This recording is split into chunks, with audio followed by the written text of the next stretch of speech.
প্রায় ৩ কোটি রুপির বিনিয়োগ।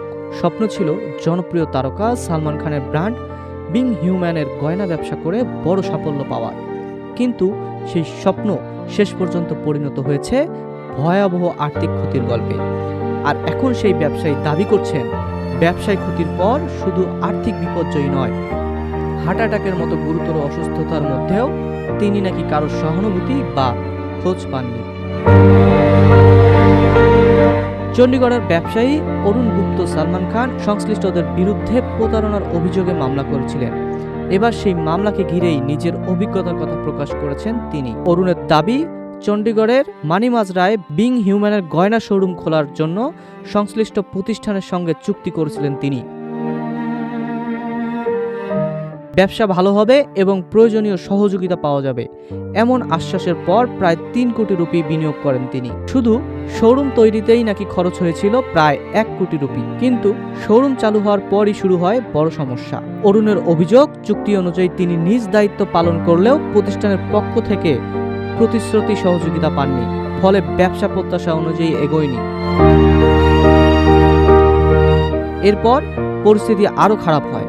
অরুণের দাবি, ২০২০ সালের ফেব্রুয়ারি থেকে বিং হিউম্যানের গয়না সরবরাহকারী প্রতিষ্ঠান বন্ধ হয়ে যায়, ফলে তার শোরুমেও পণ্য আসা বন্ধ হয়ে যায়, আর পণ্য না থাকায় ব্যবসাও কার্যত কমতে থাকে।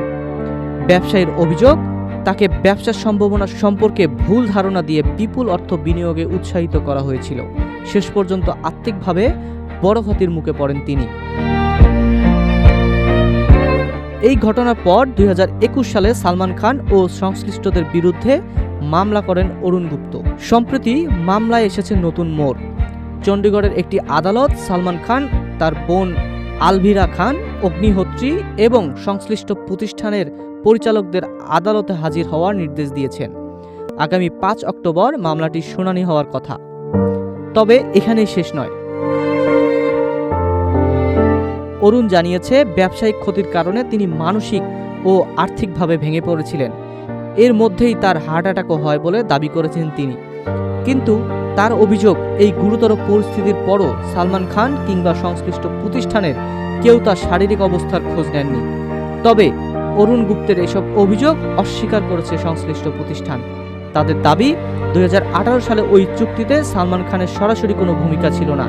প্রতিষ্ঠানটির বক্তব্য অনুযায়ী ২০১৫ সালে সালমান খান ফাউন্ডেশন শুধু বিং হিউম্যান ব্র্যান্ড ব্যবহারের অনুমতি দিয়েছিলেন style and content jewellery private লিমিটেডকে। গয়না ব্যবসা পরিচালনা, বিপণন ও বিক্রির দায়িত্ব ছিল ওই প্রতিষ্ঠানের। একদিকে ব্যবসায়ের আর্থিক ও শারীরিক দুর্দশার হৃদয়স্পর্শী বর্ণনা, অন্যদিকে সংস্থার সরাসরি দায় অস্বীকার। এই দুয়ের মাঝে ঝুলে আছে সত্যের প্রশ্ন। আগামী ৫ অক্টোবর আদালতে যখন সালমান খান, আলভিরা ও সংস্থার পরিচালকরা মুখোমুখি হবেন, তখনই হয়তো স্পষ্ট হবে এই বিতর্কিত বিনিয়োগের আসল রহস্য। পর্যন্ত অপেক্ষা ছাড়া আর কোনো উপায় নেই।